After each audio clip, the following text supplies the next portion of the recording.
Namaste, Hari Om. I'm Acharya Pratishtha and I welcome you all at Bharat Yoga English. Well, we all know that when we talk about yoga, it is not only about asana, it is not only about pranayam, it is not only about meditation. And generally, people think asana means just physical exercise, or few believe that it is only set of few respiratory practices. Well, we have received a lot of questions and queries about Guruma shared three basic pranayam which we all can do every single day. What are these three basic pranayam? How we can practice these pranayam? We do not have much time every day. So let's say we have 10 minutes, how we can take benefit of pranayam in these 10 minutes? Well, I'm going to tell you today three very simple pranayam practices which you can practice every day, and trust me, most of your ailments, most of your problems, most of your diseases, whether it be physical or mental, they will be gone if you practice these three simple pranayams every single day. So let's get started.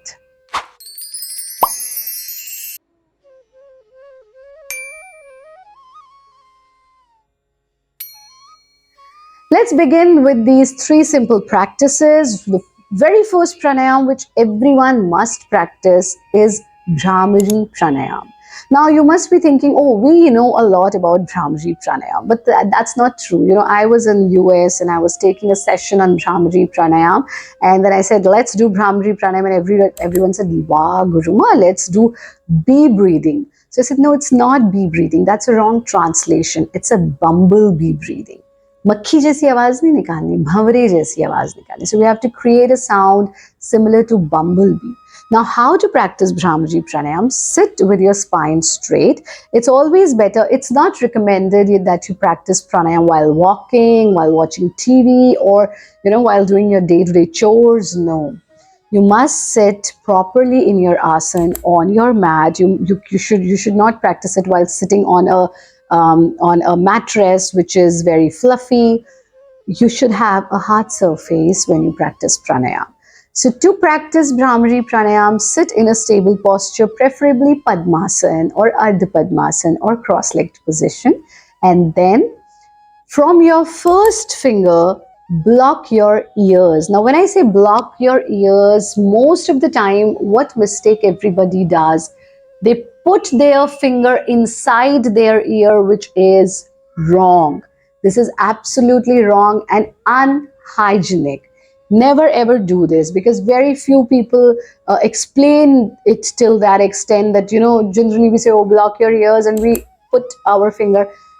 Do not put your finger inside. Rather, there is this flap of your ear, and we have to press this flap. Look at it carefully. We have to press this flap. So I will be showing it to you from this side. So this way, keep your finger at your flap and press it. This is the right way, not putting it inside. Okay. So we sit with this position. There is also one confusion. People say we have to roll our tongue. No, for Bhramari, not rolling your tongue, not doing anything. It is one of the easiest pranayams you can do. So just block your ears, block this flap of your ear, and then inhale through your nose, exhale through your nose without putting any pressure at any part of your body while exhaling. So first inhale through your nose, exhale through your nose. While exhaling, create the sound of bumblebee, create the sound of humming. How do we do that?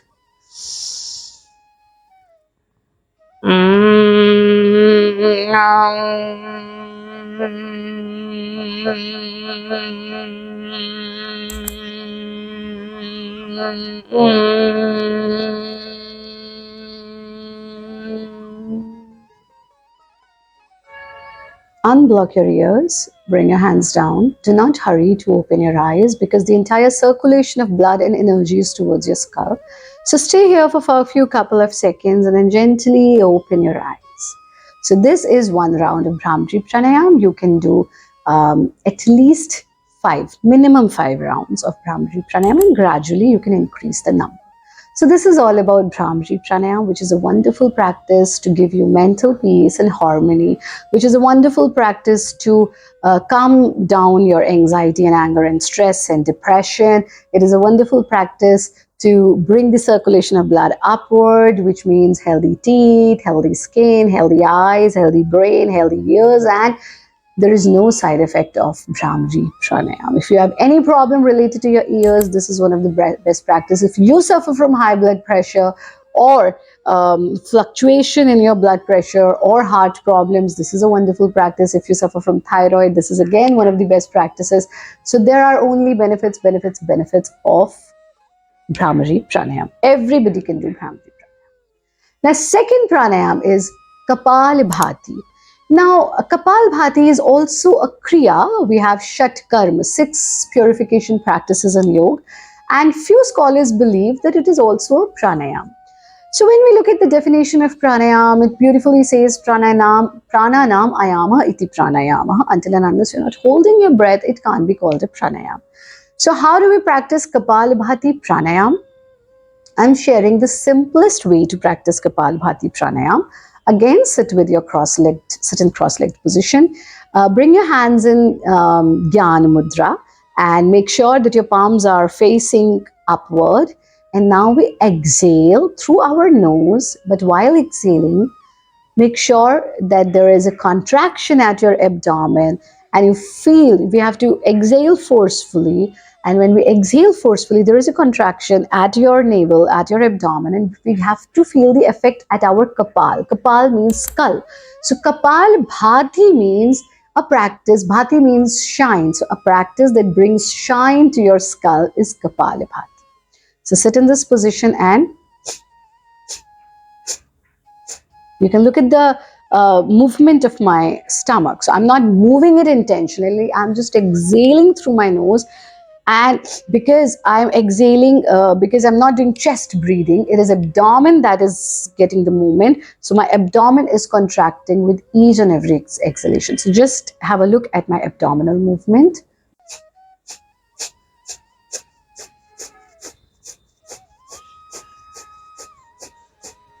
You do it 25 times and 25th exhalation has to be deep, like, and then squeeze your stomach in. Practice Udyan Bandh. Hold your breath out as long as comfortable. And then inhale through your nose, leave your abdomen loose. So what I have done, let me just repeat it so that you all understand. Exhale 24 times. 25th exhalation has to be deep. Hold your breath out. That's breath retention. Bahye Kumbhak. And then perform Udyan Bandh. Hold it as long as comfortable. When you feel like I'm not able to hold my breath out any longer, release your abdomen and inhale through your nose.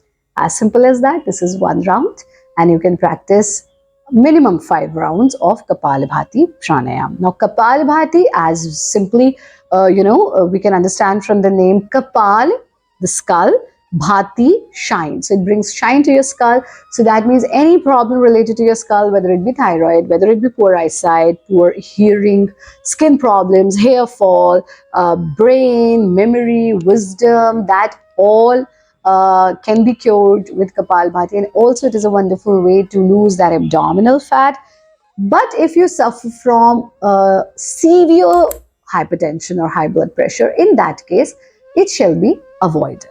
Now, this is all about Kapalbhati. Now, it depends on the level, what level you are with your ailments. So it is better that you consult Mokshaitan Yoga Sansthan, or you join our therapy classes and then practice it under the expert guidance, one-to-one guidance. Now, third practice is Nadi Shodhan Pranayam. And we will be doing first step of Nadi Shodhan Pranayam, which is popularly known as Anulom Vilom, or it is also known as Sukh Purvak Pranayam. So people are very much confused between what is Nadi Shodhan, what is Anulom Vilom.